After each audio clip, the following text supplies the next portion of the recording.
បងទាំងអស់គ្នាឥឡូវហ្នឹងខ្ញុំកំពុងតែនៅយ៉ាឌីគិរីរម្យដោយបងស្រីគាត់បានជ្រើសរើសប្រើប្រាស់ជាមួយនឹងប្រព័ន្ធគ្រប់គ្រងអាជីវកម្មចំបៃប៉ុស្តិ៍របស់ខាងយើងចង់ដឹងថាក្រោយពីគាត់ប្រើប្រាស់ជាមួយនឹងចំបៃប៉ុស្តិ៍របស់ខាងយើងហើយគាត់មានចំណាប់អារម្មណ៍បែបម៉េចតោះចូលទៅជួបជាមួយគាត់ទាំងអស់គ្នាជ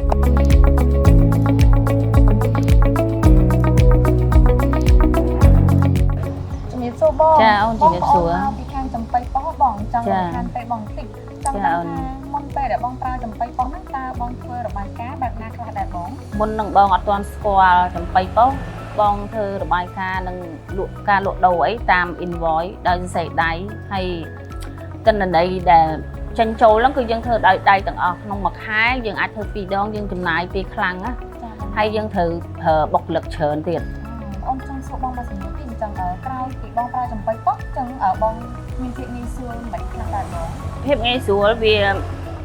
នៅពេលដែល stock ចូលយើងដឹងថាចូលថ្ងៃហ្នឹងប៉ុន្មានហើយចេញពេលដែលយើងលក់ចេញវិញក៏យើងដឹងអញ្ចឹងណា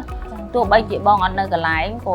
បងអត់ភ័យពីការបាត់បង់អីវ៉ាន់ណាចាបងម្យ៉ាងវិញទៀតខ្ញុំចង់សួរបងបន្តិចទាក់ទងជាមួយនឹងការធ្វើ promotion ណាបងពីមុនបងធ្វើបែបម៉េចដែរបងពីមុនបងដកគុណចែកតាមកាសោ